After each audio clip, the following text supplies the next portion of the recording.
Good afternoon students. ನಿಮ್ಮೆಲ್ಲರಿಗೂ ನಾನು ಶಿವಕುಮಾರ್ ಸೂರ್ಯವಂಶಿ ಮಾಡುವ ನಮಸ್ಕಾರಗಳು. ಇವತ್ತಿನ ದಿವಸ ನಾವು ಸಮಾಜ ಅಧ್ಯಯನದಲ್ಲಿ ನಾವು 4ನೇ ಅಧ್ಯಾಯವನ್ನು ಪಾಠ ಮಾಡ್ತಾ ಇದ್ದೇವೆ. ನಾವು ನಿನ್ನೆವರೆಗೆ ಹೈದರಾಲಿ ಹಾಗೂ ಮೊದಲನೇ ಆಂಗ್ಲೋ ಮೈಸೂರು ಯುದ್ಧ ಹಾಗೂ 2ನೇ ಆಂಗ್ಲೋ ಮೈಸೂರು ಯುದ್ಧದ ಬಗ್ಗೆ ನಾವು ಅಭ್ಯಾಸವನ್ನು ಮಾಡಿದ್ದೇವೆ.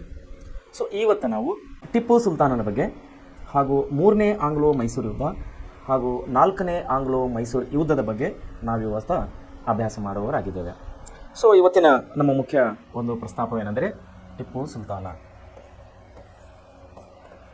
ಟಿಪ್ಪು ಸುಲ್ತಾನ್ ಬಗ್ಗೆ ನಿಮಗೆಲ್ಲ ಬಹುಶಃ ಗೊತ್ತಿದೆ ಅನ್ಕೋತೀನಿ. ಯಾಕಂದರೆ ಟಿಪ್ಪು ಸುಲ್ತಾನ ಒಬ್ಬ ಮಹಾನ್ ಸೇನಾನಿಯಾಗಿದ್ದ, ಒಂದು ತುಂಬ ಶೌರ್ಯದ ಒಬ್ಬ ಅರಸನಾಗಿದ್ದವನು. ಟಿಪ್ಪು ಸುಲ್ತಾನ್ ಅಂದರೆ ಶೌರ್ಯಕ್ಕೆ ಒಂದು ಹೆಸರುವಾಸಿ ಅಂತೇಳಿ ನಿಮಗೆ ಎಲ್ಲರಿಗೆ ಅನ್ನಿಸ್ತದೆ.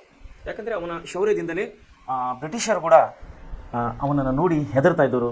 ಅವರ ಹೆಸರನ್ನು ಕೇಳಿ ಹೆದರ್ತಾ ಇದ್ದರು ಬ್ರಿಟಿಷರು. ಯಾರ ಹೆಸರು ಕೇಳಿ? ಟಿಪ್ಪು ಸುಲ್ತಾನ. ಯಾಕಂದರೆ ಅವನ ತಂದೆ ಹೈದರಾಲಿಯು ಸಾವಿನ ನಂತರ ಅಧಿಕಾರಕ್ಕೆ ಬರ್ತಾನೆ ಟಿಪ್ಪು ಸುಲ್ತಾನ. ತುಂಬ ಶೌರ್ಯನಾದ, ಧೀರನಾದ, ಯೋಧನಾದ ಟಿಪ್ಪು ಸುಲ್ತಾನನು ಒಂದು ತನ್ನ ಸಾಮ್ರಾಜ್ಯದ ವಿಸ್ತರಣೆಯಲ್ಲಿ ಯಾವ್ಯಾವ ನೀತಿಗಳನ್ನು ಅಳವಡಿಸ್ಕೋಬೇಕು, ಯಾವ್ಯಾವ ಒಂದು ಹೊಸ ಸೈನಿಕ ಕಲೆಗಳನ್ನು ಅವನು ರೂಢಿಗೆ ಮಾಡ್ಕೋಬೇಕು, ಅವೆಲ್ಲಗಳನ್ನು ರೂಢಿ ಮಾಡಿಕೊಂಡಿದ್ದ. ಬ್ರಿಟಿಷರನ್ನು ಮನ್ನೇಳಿಕೆಗೆ ಬರಬಾರದು ಅನ್ನೋದೇ ಅವನ ಒಂದು ಉದ್ದೇಶವಾಗಿತ್ತು. ಬ್ರಿಟಿಷರು ಏಳಿಗೆ ಹೊಂದಬಾರದು ಅನ್ನೋದೇ ಅವನ ಒಂದು ಉದ್ದೇಶವಾಗಿತ್ತು ಟಿಪ್ಪು ಸುಲ್ತಾನರು. ಸೊ ಇದೇ ಸಮಯದಲ್ಲಿ ಮರಾಠರ ಒಂದು ಪ್ರಾಬಲ್ಯ ಕೂಡ ತುಂಬ ಜಾಸ್ತಿಯಾಗಿತ್ತು. ಈ ಕಡೆ ಹೈದರಾಬಾದಿನ ನಿಜಾಮನ ಪ್ರಾಬಲ್ಯ ಕೂಡ ಜಾಸ್ತಿ ಆಗಿತ್ತು. ಇವರಿಬ್ಬರು ಕೂಡ ತಮ್ಮ ಸಾಮ್ರಾಜ್ಯವನ್ನು ವಿಸ್ತರಣೆಗಾಗಿ ಅವರು ಕೂಡ ಹಪಿಸ್ತಾ ಇದ್ದರು. ಯಾರು? ಹೈದರಾಬಾದಿನ ನಿಜಾಮರು ಮತ್ತು ಮರಾಠರು. ಇವರಿಬ್ಬರ ಮಧ್ಯೆ ಟಿಪ್ಪು ಸುಲ್ತಾನ ಕೂಡ ತನ್ನ ಸಾಮ್ರಾಜ್ಯವನ್ನು ಇನ್ನೂ ವಿಸ್ತರಣೆ ಮಾಡಬೇಕಂಥೇಳಿ ಅವನು ಕೂಡ ಆಲೋಚನೆ ಮಾಡ್ತಾ ಇದ್ದ. ಇಂತಹ ಒಂದು ಸಂದರ್ಭದಲ್ಲಿ ಬ್ರಿಟಿಷರು ನಾವೇನು ಕಮ್ಮಿ ಇಲ್ಲ ಅಂಥೇಳಿ ಇವರು ಕೂಡ ಅದೇ ವಿಚಾರದಲ್ಲಿದ್ದರು. ಅವರವರ ವಿಚಾರಗಳು ಬೇರೆ ಬೇರೆ ಆಗಿದ್ದರೂ ಕೂಡ, ಅವರವರು ಯುದ್ಧದ ಮಾರ್ಗಗಳು ಬೇರೆ ಬೇರೆ ಆಗಿದ್ದರೂ ಕೂಡ ಉದ್ದೇಶ ಒಂದೇ ಆಗಿತ್ತು, ಸಾಮ್ರಾಜ್ಯ ವಿಸ್ತರಣೆ. ಯುದ್ಧಗಳು ಮಾಡೋದು, ಸಾಮ್ರಾಜ್ಯಗಳ ವಿಸ್ತರಣೆ ಮಾಡೋದು, ಇವ 4 ಮಂದಿಯ ಉದ್ದೇಶ ಒಂದೇ ಆಗಿತ್ತು. ಸೊ ಆ ಒಂದು ಉದ್ದೇಶದಲ್ಲಿ ನಾವು ಟಿಪ್ಪು ಸುಲ್ತಾನನ ಪಾಠಕ್ಕೆ ಹೋಗುವಕ್ಕಿಂತ ಮುಂಚೆ ನಾವು ಅವನ ಬಗ್ಗೆ ಒಂದು ಚಿಕ್ಕ ವಿಡಿಯೋ ಇದೆ, ಅದನ್ನು ನಾವು ನೋಡ್ಕೊಂಡು ಬರೋಣ. The tiger of Mysore. Tipu Sultan, the tiger of Mysore. The company resorted to direct military confrontation when it saw a threat to its political or economic interests.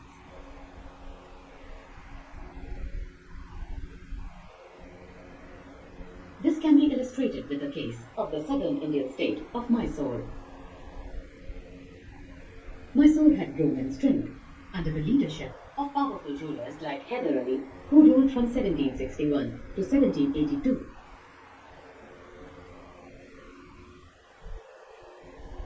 And his famous son Tipu Sultan, who ruled from 1782 to 1799. Mysore controlled the profitable trade of the Malabar coast, where the company purchased pepper and cardamom.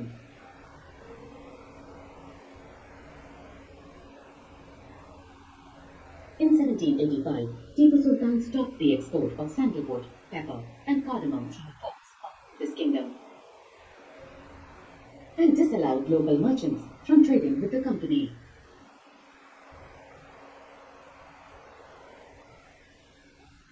He also established a close relationship with the French in India and modernized his army with their help.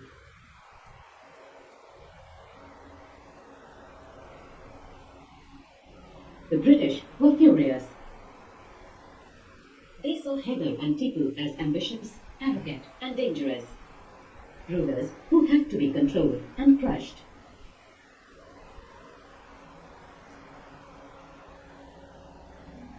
Four wars were fought with Mysore in the years 1767 to 1769, 1780 to 1784, 1790 to 1792, and 1799.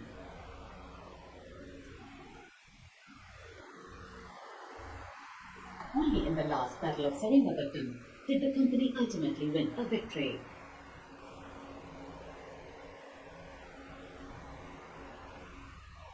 Tipu Sultan was killed defending his capital Seringapatam. Mysore was placed under the former ruling dynasty of the Mudiars, and a subsidiary alliance was imposed on the state.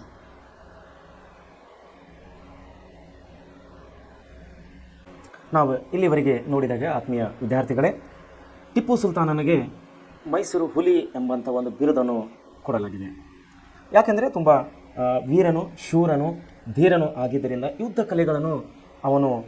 ಕಲೆಗಳಲ್ಲಿ ಅತೀ ನಿಪುಣತೆಯನ್ನು ಹೊಂದಿದ್ದ. ಯಾವುದೇ ಎದುರಾಳಿಗಳನ್ನು ಸಮರ್ಥವಾಗಿ ಎದುರಿಸ್ತೇನೆಂಬಂಥ ಧೈರ್ಯವನ್ನು ಕೂಡ ಅವನು ಹೊಂದಿದ್ದ. So ಹೀಗಾಗಿ ಅವನನ್ನು ಮೈಸೂರು ಹುಲಿ ಎಂದು ನಾವು ಕರೆಯುತ್ತೇವೆ. ಸೊ ಮುಂದೆ ನೋಡುವ ಹಾಗೆ ನಾವು ಈಗ ಮೈಸೂರು ಹುಲಿಯಾದಂಥ ಟಿಪ್ಪು ಸುಲ್ತಾನ್ ಬಗ್ಗೆ ನಾವು ಅಧ್ಯಯನ ಮಾಡಬೇಕಾದರೆ, ಬ್ರಿಟಿಷರನ್ನು ತನ್ನ ರಾಜ್ಯ ವಿಸ್ತರಣೆಯ ನೀತಿಗೆ ಅಡ್ಡಪಡಿಸುತ್ತಿರುವ ಶತ್ರುಗಳು ಎಂದು ಭಾವಿಸಿ ಅವರನ್ನು ಓಡಿಸುವ ಗಂಭೀರ ಪ್ರಯತ್ನಗಳನ್ನು ಮಾಡಿದನು. ನೋಡಿರಿ, ಬ್ರಿಟಿಷರು ತನ್ನ ರಾಜ್ಯದ ವಿಸ್ತರಣೆಗೆ, ಯಾರ ರಾಜ್ಯದ ವಿಸ್ತರಣೆಗೆ? ಟಿಪ್ಪು ಸುಲ್ತಾನ ರಾಜ್ಯದ ವಿಸ್ತರಣೆಗೆ ಅಡ್ಡಿಪಡಿಸ್ತಾ ಇದ್ದಾರೆ. ಯಾರು? ಬ್ರಿಟಿಷರು. ತನ್ನ ರಾಜ್ಯದ ಅಭಿವೃದ್ಧಿ ವಿಸ್ತರಣೆಗೆ ಅಡ್ಡಿಪಡಿಸ್ತಾ ಇದ್ದಾರೆ ಯಾರು? ಬ್ರಿಟಿಷರು ಅಂದ್ಕೊಂಡು ತನ್ನ ಶತ್ರುಗಳು ಅನ್ನು ಭಾವಿಸಿ ಅವರನ್ನು ಓಡಿಸುವ ಗಂಭೀರ ಪ್ರಯತ್ನಗಳನ್ನು ಮಾಡಿದನು. ತಮ್ಮ ಕುಟಿಲ ನೀತಿಯಿಂದ ಭಾರತೀಯ ರಾಜ್ಯಗಳನ್ನು ಕಬಳಿಸುತ್ತಿದ್ದ ಬ್ರಿಟಿಷರನ್ನು ಪರಮ ವೈರಿಗಳು ಎಂದು ತಿಳಿದ ಅವರನ್ನು ಭಾರತದಿಂದ ಓಡಿಸೋದು ತನ್ನ ಆದ್ಯ ಕರ್ತವ್ಯವೆಂದು ತಿಳಿದನು. ಸೊ ಬ್ರಿಟಿಷರ ಬಗ್ಗೆ ಅವನು ತುಂಬ ಡೀಪಾಗಿ ಸ್ಟಡಿ ಮಾಡಿದ ಅಂತ ಅನಿಸ್ತದೆ. ಯಾಕಂದರೆ ಅವನು ಇಡೀ ದೇಶದ ಎಲ್ಲ ಸಂಸ್ಥಾನಗಳ ಬಗ್ಗೆ ಅರಿವನ್ನು ಮೂಡಿಸ್ಕೊಂಡಿದ್ದ ಅವನು. ಯಾರು? ಟಿಪ್ಪು ಸುಲ್ತಾನ್. ಎಲ್ಲ ಸಂಸ್ಥಾನಗಳೇ ಆಗ್ತಾ ಇರೋದೇನು?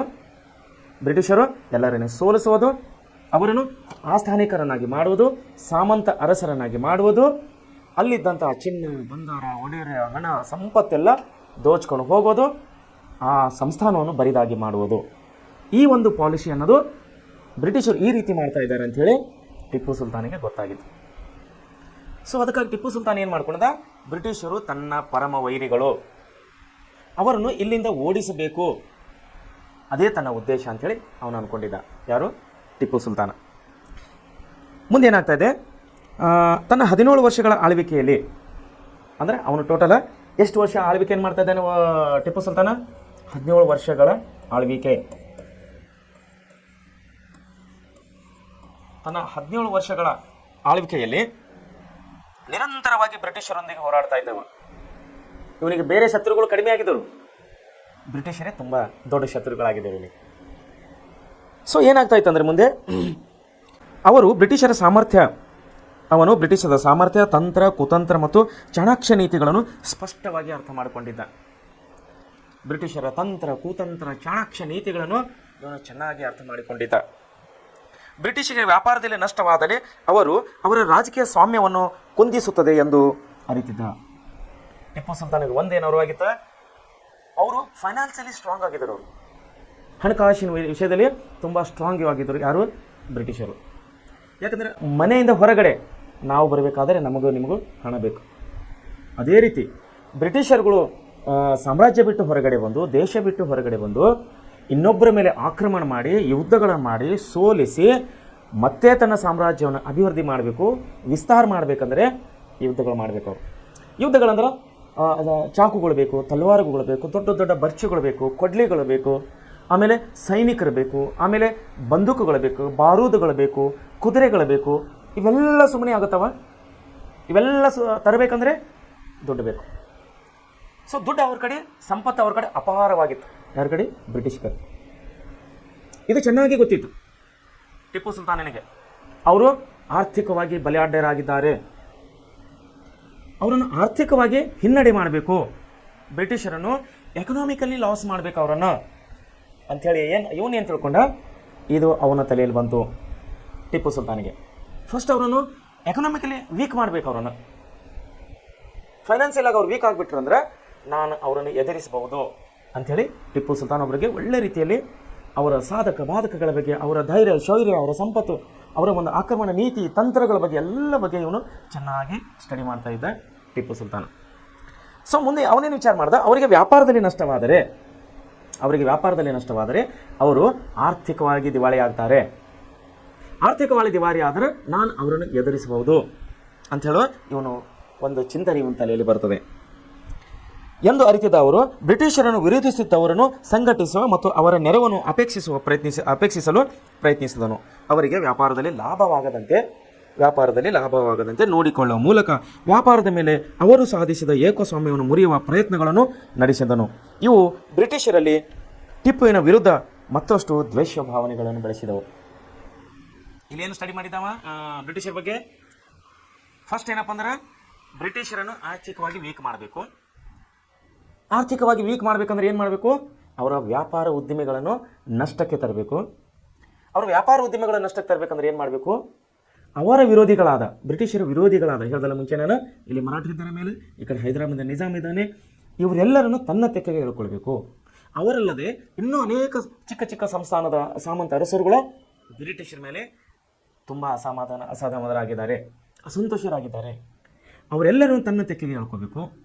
ಬ್ರಿಟಿಷರ ವಿರುದ್ಧ ಅಸಮಾಧಾನಗೊಂಡಂಥ ಎಲ್ಲ ಸಾಮಂತ ಅರಸರನ್ನು ತನ್ನ ತೆಕ್ಕೆಗೆ ಹೇಳ್ಕೊಂಡು ಬ್ರಿಟಿಷರ ವ್ಯಾಪಾರವನ್ನು ಕುಗ್ಗಿಸಬೇಕು, ಅವರನ್ನು ಫೈನಾನ್ಷಿಯಲಿ ವೀಕ್ ಮಾಡಬೇಕು. ಆವಾಗ ನಾನು ಅವರನ್ನು ಈಸಿಯಾಗಿ ಎದುರಿಸಬಹುದು ಅಂಥೇಳಿ ಟಿಪ್ಪು ಸುಲ್ತಾನಿಗೆ ಇದು ಐಡಿಯಾ ಬರ್ತದೆ. ಮುಂದೆ ಟಿಪ್ಪು ಸುಲ್ತಾನ್ ಬಗ್ಗೆ ನಾವು ತಿಳ್ಕೋಬೇಕಾದರೆ 18ನೇ ಶತಮಾನದಲ್ಲಿ ಬ್ರಿಟಿಷ್ ಆಳ್ವಿಕೆಯ ವಿಸ್ತರಣೆಯನ್ನು ತಡೆಯಲು ಮಾಡಿದ ಪ್ರಯತ್ನಗಳಿಂದ ಹೈದರ್ ಅಲಿ ಮತ್ತು ಟಿಪ್ಪು ಸುಲ್ತಾನರು ಭಿನ್ನವಾಗಿ ಕಾಣುತ್ತಾರೆ. ನೀತಿಗಳು ಸ್ವಲ್ಪ ಬೇರೆ ಬೇರೆ ಆಗಿರ್ಬೋದು. ತಂದೆ ಮಗ ಅಂದರೆ ಹೈದರ್ ಅಲಿ ಮಗ ಇಲ್ಲಿ ಟಿಪ್ಪು ಸುಲ್ತಾನ. ಇವರಿಗೆ ಐರೋಪ್ಯದ ಸಾಂಪ್ರದಾಯಿಕ ಶಸ್ತ್ರಾಸ್ತ್ರಗಳಿಂದ ಮಣಿಸಲಾಗುತ್ತದೆ ಎಂಬ ಅರಿವಿತ್ತು. ಅಂದರೆ ನಮ್ಮ ದೇಶೀಯ ಶಸ್ತ್ರಾಸ್ತ್ರಗಳು ಮತ್ತು ಯುರೋಪಿಯನ್ನರ ಬಲಿಷ್ಠವಾದ ಶಸ್ತ್ರಾಸ್ತ್ರಗಳು ಅಂದರೆ ಆಯುಧಗಳು, ಈ ನಮ್ಮ ದೇಶೀಯ ಆಯುಧಗಳಿಂದ ಅವರನ್ನೇ ಕಟ್ಟಿ ಹಾಕಲಿಕ್ಕೆ ಸಾಧ್ಯವಿಲ್ಲ ಅಂತೇಳಿ ಇವತ್ತು ತಂದೆ ಮಕ್ಕಳು ಅರ್ಥ ಮಾಡ್ಕೊಂಡಿದ್ರು. ಹೈದರ್ ಅಲಿ ಕೂಡ ಅವನು ಅದೇ ಒಂದು ವಿಚಾರ ಮಾಡಿದ್ದ. ಆದರೆ ಇವನಿಗೆ ಆಯುಧಗಳು ಸಿಗಲಿಲ್ಲ. ಯಾರಿಗೆ? ಹೈದರ್ ಅಲಿಗೆ. ಮುಂದೆ ಟಿಪ್ಪು ಸುಲ್ತಾನ್ ಕೂಡ ಅದೇ ವಿಚಾರ ಮಾಡ್ತಾ ಇದ್ದಾನೆ, ಅದೇ ಒಂದು ಚಿಂತನೆ ಮಾಡ್ತಾ ಇದ್ದಾನೆ. ನಮ್ಮ ದೇಶೀಯ ಆಯುಧಗಳಿಂದ ಬ್ರಿಟಿಷರನ್ನು ನಾವು ಸೋಲಿಸೋದಕ್ಕೆ ಕಷ್ಟ ಆಗುತ್ತದೆ. ಯಾಕಂದರೆ ಅದು ಸುಧಾರಿಸಿದಂಥ ಆಯುಧಗಳು ಬ್ರಿಟಿಷರದು, ನಮ್ಮದು ಸ್ಥಳೀಯವಾದಂಥ ಆಯುಧಗಳು. ಈ ಸ್ಥಳೀಯವಾದ ಆಯುಧಗಳಿಂದ ನಾವು ಬ್ರಿಟಿಷರನ್ನು ಜಯಗಳಿಸೋದು ತುಂಬ ಕಷ್ಟದ ಕೆಲಸ ಅಂಥೇಳಿ ಟಿಪ್ಪು ಸುಲ್ತಾನಿಗೂ ಕೂಡ ಗೊತ್ತಾಗಿತ್ತು. ಫ್ರೆಂಚರ ಸಹಾಯದಿಂದ ಹೈದರ್ ಅಲಿ ಸೈನ್ಯವನ್ನು ಆಧುನೀಕರಿಸಲು ಯತ್ನಿಸಿದ್ದ. ನೋಡಿ, ಫ್ರೆಂಚರ ಒಂದು ಸಹಾಯ. ಫ್ರೆಂಚರ್ ಯಾರು ವಿರೋಧಿಗಳಲ್ಲಿ? ಬ್ರಿಟಿಷರ ವಿರೋಧಿಗಳು. ಅದಕ್ಕಾಗಿ ಏನು ಮಾಡಿದವ? ಫ್ರೆಂಚರ ಸಹಾಯವನ್ನು ತಗೊಂಡು ಇಲ್ಲಿ ಬ್ರಿಟಿಷರನ್ನು ಸೋಲಿಸಬೇಕು ಅಂತ ಹೈದರ್ ಅಲಿ ಪ್ರಯತ್ನ ಪಡ್ತಾ ಇದ್ದಾರೆ. ಇಲ್ಲೇನಂದ್ರೆ ಹೈದರ್ ಅಲಿ ಫ್ರೆಂಚರ ಸಹಾಯವನ್ನು ತಗೊಂಡು ಆಧುನೀಕರಿಸಿದ ಯುರೋಪ ಸೈನ್ಯದಂತೆ ಶಿಸ್ತಾಗಿ ಕವಾಯತು ಮಾಡುವ ಮತ್ತು ಬಂದೂಕನ್ನು ಬಳಸುವ ಪಡೆಗಳನ್ನು ಮೈಸೂರಿನ ಸೈನ್ಯದಲ್ಲಿದ್ದವು. ಹೈದರ್ ಅಲಿ ಮತ್ತು ಟಿಪ್ಪು ಸುಲ್ತಾನರು ಭಾರತದಲ್ಲಿ ಮೊದಲ ಬಾರಿಗೆ ಯುದ್ಧದಲ್ಲಿ ರಾಕೆಟ್ಗಳನ್ನು ಬಳಸಿದರು. ನೋಡಿ, ರಾಕೆಟ್ಗಳನ್ನು ಬಳಸಿದಂಥ ನಮ್ಮ ದೇಶೀಯ ಸಂಸ್ಥಾನ ಅರಸರುಗಳಲ್ಲಿ ಮೊದಲನೇದಾಗಿ ಬಳಸಿದವರು ನಮ್ಮ ಮೈಸೂರಿನ ಅರಸರು, ಮೈಸೂರಿನ ಸಂಸ್ಥಾನದರು, ಅದರಲ್ಲಿ ವಿಶೇಷವಾಗಿ ಹೈದರ್ ಅಲಿ ಮತ್ತು ಟಿಪ್ಪು ಸುಲ್ತಾನರು. ಇವರು ಮಾತ್ರ ಒಂದು ರಾಕೆಟ್ಗಳನ್ನು ಬಳಸಿದರು ಬ್ರಿಟಿಷರ ವಿರುದ್ಧ. ಬೇರೆಯವರೆಲ್ಲರೂ ಅಶ್ವಯುದ್ಧಗಳು ಮತ್ತು ಬೇರೆ ಬೇರೆ ಭೂಯುದ್ಧಗಳು ಸೈನಿಕರಿಂದ ಇವರು ಯುದ್ಧ ಮಾಡ್ತಾ ಇದ್ರು ವಿನ ರಾಕೆಟ್ಗಳನ್ನು ನಮ್ಮ ಸ್ಥಳೀಯ ಅರಸರುಗಳಿಗೆ ಸಿಗ್ತಾ ಇದ್ದಿಲ್ಲ. ಆದರೆ ರಾಕೆಟ್ಗಳು ಬ್ರಿಟಿಷರು ಮತ್ತು ಫ್ರೆಂಚರ್ಗಳ ಹತ್ರ ರಾಕೆಟ್ಗಳಿದ್ದವು. ಸೊ ಹೀಗಾಗಿ ಪ್ರತಿಯೊಂದು ಯುದ್ಧಗಳಲ್ಲಿ ಫ್ರೆಂಚರು ಮತ್ತು ಬ್ರಿಟಿಷರು ಮೇಲುಗೈಯನ್ನು ಸಾಧಿಸ್ತಾರೆ. ಆದರೆ ನಮ್ಮ ಸ್ಥಳೀಯ ಅರಸರು ಸೋಲು ಅನುಭವಿಸಬೇಕಾಗುತ್ತದೆ. ಭಾರತದಲ್ಲಿ ಮೊದಲ ಬಾರಿಗೆ ಯುದ್ಧದಲ್ಲಿ ರಾಕೆಟನ್ನು ಬಳಸಿದರು. ಸೈನ್ಯದ ಆಧುನೀಕರಣ ಜೊತೆಗೆ ತುಂಬಿದ ರಾಜ್ಯದ ಬೊಕ್ಕಸು ಕೂಡ ಬ್ರಿಟಿಷರ ಆಕ್ರಮಣ ತಡೆಗೆ ಅಗತ್ಯವೆನ್ನುವುದನ್ನು ಹೈದರ್ ಅಲಿ ಮತ್ತು ಟಿಪ್ಪು ಮನಗಂಡಿದ್ದರು. ಹೈದರ್ ಅಲಿ ಕಣ್ಣೆದುರಿಗೆ ಕರ್ನಾಟಕ ಪ್ರದೇಶದಲ್ಲಿ ನವಾಬರು ದಿವಾಳಿಯಾಗಿದ್ದರು. ಹೈದರ್ ಅಲಿ ಮತ್ತು ಟಿಪ್ಪು ಆರ್ಥಿಕ ವ್ಯವಸ್ಥೆಗಳನ್ನು ಬಲಗೊಳಿಸಲು ಅನೇಕ ರೀತಿ ನಿಯಮಗಳನ್ನು ರೂಪಿಸಿದರು. ಶ್ರೀಗಂಧ, ತಂಬಾಕು ಮತ್ತಿತರ ಪದಾರ್ಥಗಳನ್ನು ರಾಜ್ಯದ ಏಕಸ್ವಾಮ್ಯದಡಿಗೆ ತಂದಿದ್ದರು. ಫ್ರೆಂಚ್ ತಂತ್ರಜ್ಞರನ್ನು ಕರೆಸಿ ಮೈಸೂರಿನ ಸಾಂಪ್ರದಾಯಿಕ ಕರಕುಶಲ ವಸ್ತುಗಳ ಗುಣಮಟ್ಟವನ್ನು ಹೆಚ್ಚಿಸಿ ಅಂತಾರಾಷ್ಟ್ರೀಯ ಮಾರುಕಟ್ಟೆಯಲ್ಲಿ ವ್ಯಾಪಾರ ಚಟುವಟಿಕೆಗಳನ್ನು ವರ್ಧಿಸುವ ಯೋಜನೆಯಲ್ಲಿದ್ದರು. ನೋಡಿ, ಟಿಪ್ಪು ಸುಲ್ತಾನ್ ಮತ್ತು ಹೈದರ್ ಅಲಿ ಅವರು ಏನು ಆಲೋಚನೆ ಮಾಡ್ತಾಯಿದ್ರು? ಫಸ್ಟ್ ನಾವು ಫೈನಾನ್ಷಿಯಲಿ ಸ್ಟ್ರಾಂಗ್ ಆಗಬೇಕು. ಯಾವುದೋ ಮನುಷ್ಯನನ್ನು ನಾವು ಸೋಲಿಸಬೇಕಾದ್ರೆ ನಾವು ಫಸ್ಟ್ ಫೈನಾನ್ಷಿಯಲಿ ಸ್ಟ್ರಾಂಗ್ ಆಗಬೇಕು. ಫೈನಾನ್ಷಿಯಲಿ ಸ್ಟ್ರಾಂಗ್ ಆಗಬೇಕಾದ್ರೆ ವ್ಯಾಪಾರ ಉದ್ಯಮಗಳನ್ನು ನಡೆಸಬೇಕು. ಆವತ್ತಿನ ಕಾಲದಲ್ಲಿ ನಮ್ಮ ತಂಬಾಕು ಮತ್ತು ಶ್ರೀಗಂಧದ ಒಂದು ವ್ಯಾಪಾರಿಯನ್ನು ತುಂಬ ವ್ಯವಸ್ಥಿತವಾಗಿ ಇಲ್ಲಿನ ತಂಬಾಕು ಮತ್ತು ಶ್ರೀಗಂಧದ ವ್ಯಾಪಾರಗಳನ್ನು ಯುರೋಪಿಯನ್ ದೇಶಗಳಿಗೆ ನಮ್ಮ ವಸ್ತುಗಳನ್ನು ಸರಬರಾಜು ಮಾಡ್ತಾ ಇದ್ದರು. ಯಾರು? ಬ್ರಿಟಿಷರು ಮತ್ತು ಫ್ರೆಂಚರು. ಅದನ್ನೇನು ಮಾಡಿದ್ರು ಟಿಪ್ಪು ಮತ್ತು ಇವರು ಯಾರು ಹೈದರ್ ಅಲಿ ಏನು ಮಾಡಿದ್ರು? ಕರ್ನಾಟಕದ ಏಕಸ್ವಾಮ್ಯದ ಅಡಿಗೆ ತಂದಿರೋದು ಒಂದು ವ್ಯಾಪಾರ ಪದ್ಧತಿಯನ್ನು ಅವರು ಬದಲಿಸಿದರು. ಮತ್ತು ಮುಂದೆ ಏನು ಮಾಡಿದ್ರು? ಮೈಸೂರಿನ ಸಾಂಪ್ರದಾಯಿಕ ಕರಕುಶಲ ವಸ್ತುಗಳ ಗುಣಮಟ್ಟವನ್ನು ಹೆಚ್ಚಿಸಿದರು. ಗುಣಮಟ್ಟವನ್ನು ಹೆಚ್ಚಿಸಲಿಕ್ಕೆ ಅವ್ರು ಏನು ಮಾಡಿದ್ರು? ಫ್ರೆಂಚರ ತಂತ್ರಜ್ಞಾನರನ್ನು ಇಲ್ಲಿ ಕರೆಸ್ಕೊಂಡ್ರು. ಫ್ರೆಂಚಿನಲ್ಲಿದ್ದಂಥ ಟೆಕ್ನಾಲಜಿಸ್ಟ್ಗಳನ್ನು, ಅಲ್ಲಿದ್ದಂಥ ಇಂಜಿನಿಯರ್ಸ್ಗಳನ್ನು ಇಲ್ಲಿ ಮೈಸೂರಿಗೆ ಕರೆಸಿ ನಮ್ಮ ಸ್ಥಳೀಯವಾದ ಕರಕುಶಲಗಳನ್ನು ಇನ್ನೂ ತುಂಬ ಸುಧಾರಣೆ ಮಾಡಿದರು. ಮಾಡಿ ಅದನ್ನು ಅಂತಾರಾಷ್ಟ್ರೀಯ ಮಾರುಕಟ್ಟೆಗೆ ಬಿಟ್ಟಿದ್ದರು. ಇದರಿಂದ ತುಂಬ ಪ್ರಮಾಣದಲ್ಲಿ ನಮಗೆ ಲಾಭ ಆಗ್ತಾ ಇತ್ತು ಟಿಪ್ಪು ಸುಲ್ತಾನರಿಗೆ. ಈ ಚಟುವಟಿಕೆಗಳನ್ನು ಯೋಚಿಸಿದ್ದರಿಂದ ಅವರಿಗೆ ಆರ್ಥಿಕವಾಗಿ ಲಾಭ ಆಗ್ತಾಯಿತ್ತು ಟಿಪ್ಪು ಮತ್ತು ಹೈದರ್ ಅಲಿಗೆ. ಸೊ ನಾವು ಮೂರನೇ ಆಂಗ್ಲೋ ಮೈಸೂರು ಯುದ್ಧದ ಬಗ್ಗೆ ನಾವು ನೋಡೋಣ.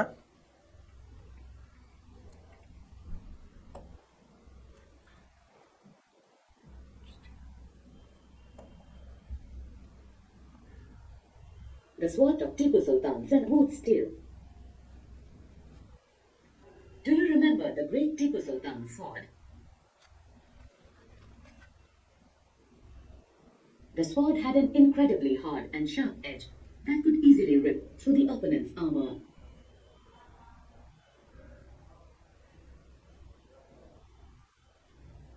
This quality of the sword came from a special type of high carbon steel called woods, which was produced all over South India. The wood steel making process, which was so widely known in South India, was completely lost by the mid-19th century.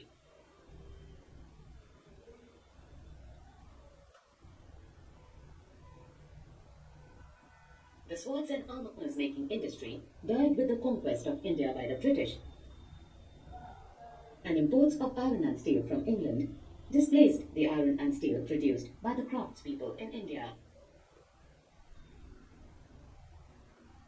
Abandoned furnaces in villages. Production of wood steel required a highly specialized technique of refining iron. But iron smelting in India was extremely common till the end of the 19th century. In Bihar and central India in particular, every district had smelters that used the local deposits of ore to produce iron, which was widely used for the manufacture of implements and tools of daily use.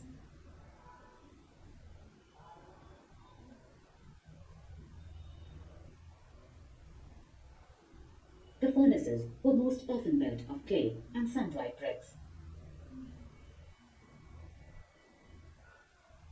The smelting was done by men, while women worked the bellows, pumping air that kept the charcoal burning. By the late 19th century, however, the craft of iron smelting was in decline.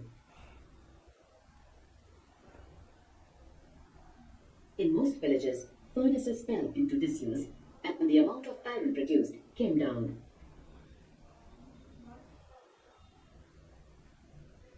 Why was this so?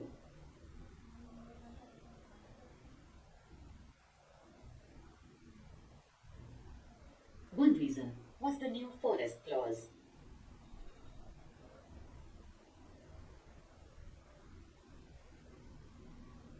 When the colonial government prevented people from entering the reserve forests, how could the iron smelters find wood for charcoal?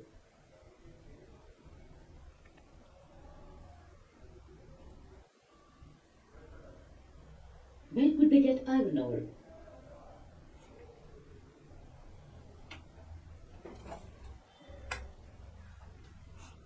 Defying the forest laws, they often entered the forest secretly and collected wood. But they could not sustain their occupation on this basis for long. Many gave up their craft and looked for other means of livelihood. In some areas, the government did grant access to the forest.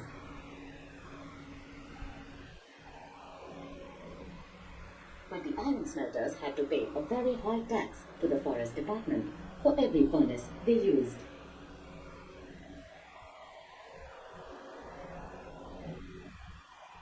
This reduced their income. Moreover, by the late 19th century, iron and steel was being imported from Britain.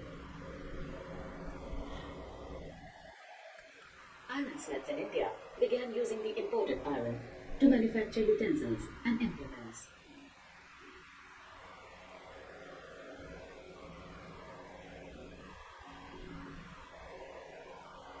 This inevitably lowered the demand or iron produced by the local smelters.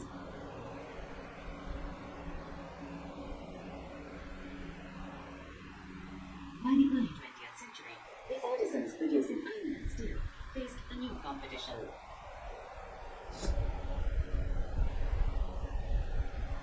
ಹಾಂ so ವಿದ್ಯಾರ್ಥಿಗಳೇ, ನಾವೀಗ ಮೂರನೇ Anglo Mysuru ಯುದ್ಧವನ್ನು ನೋಡೋದಕ್ಕಿಂತ ಮುಂಚೆವಾಗಿ ನಾವು ಒಂದು ಚಿಕ್ಕ video ನೋಡಿದ್ದೇವೆ. ಈ ವಿಡಿಯೋದಲ್ಲಿ ನಾವು ಏನೇನು ನೋಡಿದ್ದೇವೆ ಅಂದರೆ ಅತಿ ಸೂಕ್ಷ್ಮವಾದಂತಹ ಒಂದು ಆಯುಧಗಳ ಬಗ್ಗೆ ನಾವು ಇಲ್ಲಿ ನೋಡಿದ್ದೀವಿ.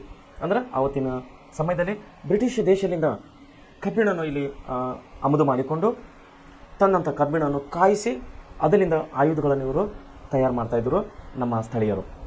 ಅವು ಎಷ್ಟು ಚೂಪು ಮತ್ತು ಎಷ್ಟು ಹರಿತ ಆಗಿದ್ದು ಅನ್ನೋದ್ರ ಬಗ್ಗೆ ನಾವು ಎಷ್ಟೊತ್ತಿನವರೆಗೆ ನಾವು ಕೂಲಂಕುಷವಾಗಿ ನಾವು ವಿಡಿಯೋವನ್ನು ನೋಡಿದ್ವಿ.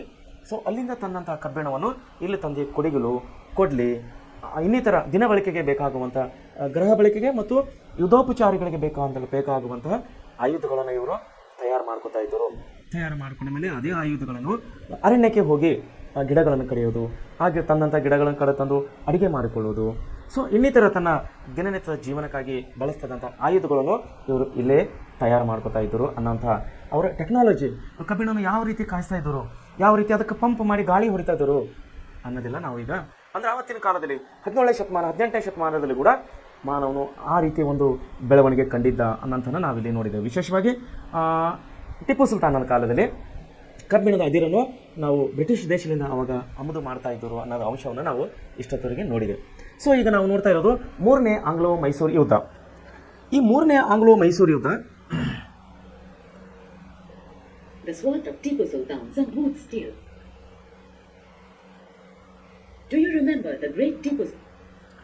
ಸೊ ಮೂರನೇ ಆಂಗ್ಲೋ ಮೈಸೂರು ಯುದ್ಧದ ಬಗ್ಗೆ ನಾವು ನೋಡಬೇಕಾದಾಗ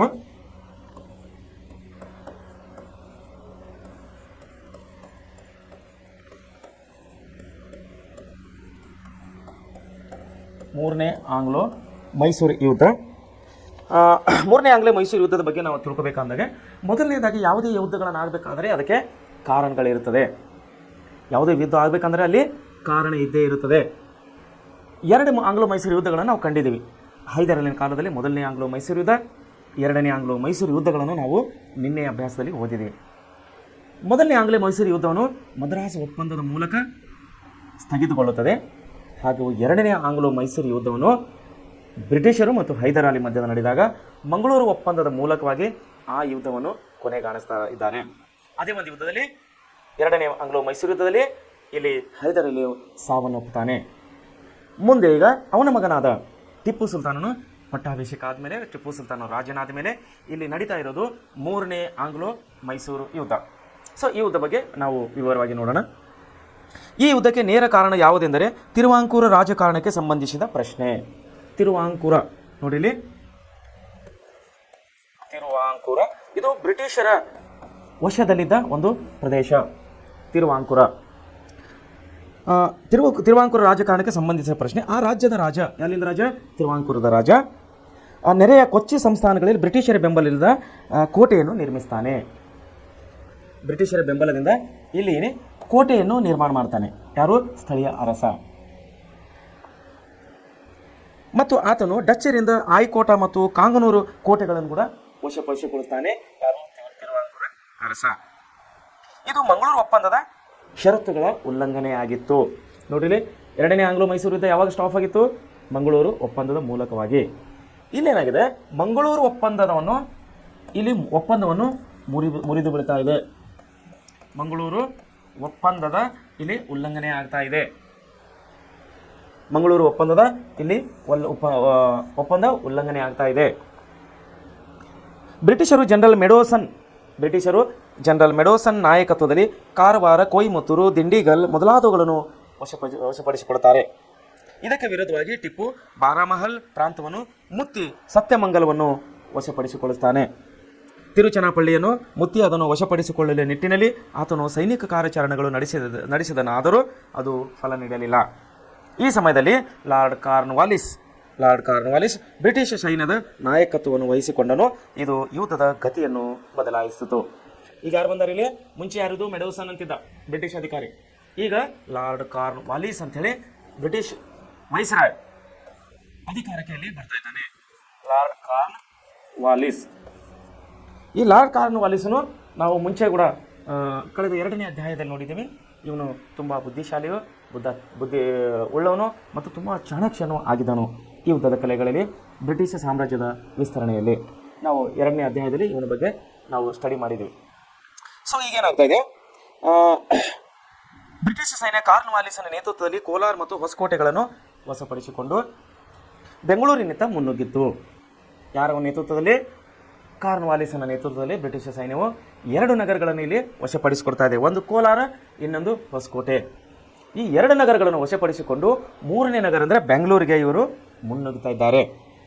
ಬೆಂಗಳೂರನ್ನು ವಶಪಡಿಸಿಕೊಂಡು, ಅದು ಕೂಡ ವಶಪಡಿಸಿಕೊಂಡು ಕೋಟೆಯನ್ನು ಹಾಳುಗೆಡವಿ, ಅಂದರೆ ಟಿಪ್ಪು ಸುಲ್ತಾನ ಮತ್ತು ಹೈದರಾಲಿ ಕಟ್ಟಿದಂಥ ಕೋಟೆಗಳನ್ನು ಹಾಳುಗೆಡವಿ ಬೆಂಗಳೂರನ್ನು ವಶಪಡಿಸಿಕೊಂಡ ಕಾರ್ನ್ ವಾಲಿಸ್ ಟಿಪ್ಪುವಿನ ನಿರ್ನಾಮಕ್ಕಾಗಿ ನಿಜಾಮ ಮತ್ತು ಮರಾಠರ ನೆರವನ್ನು ಕೋರುತ್ತಾನೆ. ತುಂಬ ಧೈರ್ಯಶಾಲಿ, ತುಂಬ ವೀರ ಯೋಧನಾಗಿದ್ದ ಟಿಪ್ಪುನನ್ನು ಸೋಲಿಸೋದು ಬ್ರಿಟಿಷರಿಗೆ ಅಷ್ಟು ಸುಲಭದ ಮಾತಾಗಿರಲಿಲ್ಲ. ಅದಕ್ಕಾಗಿ ಅವರು ಏನು ಮಾಡಿದ್ರು, ಇವನು ವಿರೋಧಿಗಳಾದಂತಹ ಟಿಪ್ಪು ಸುಲ್ತಾನರ ವಿರೋಧಿಗಳಾದಂತಹ ಮರಾಠರು ಮತ್ತು ಹೈದರಾಬಾದಿನ ನಿಜಾಮರ ನೆರವನ್ನು ಕೇಳ್ತಾನೆ.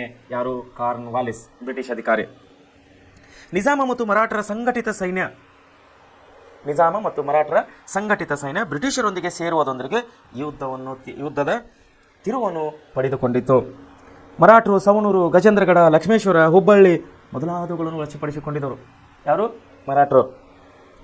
1792ರಲ್ಲಿ ಸಂಘಟಿತ ಸೈನ್ಯ ಒಂದೊಂದಾಗಿ ಕೋಟೆಗಳನ್ನು ವಶಪಡಿಸಿಕೊಂಡು ಶ್ರೀರಂಗಪಟ್ಟಣದತ್ತ ಸಾಗಿತ್ತು.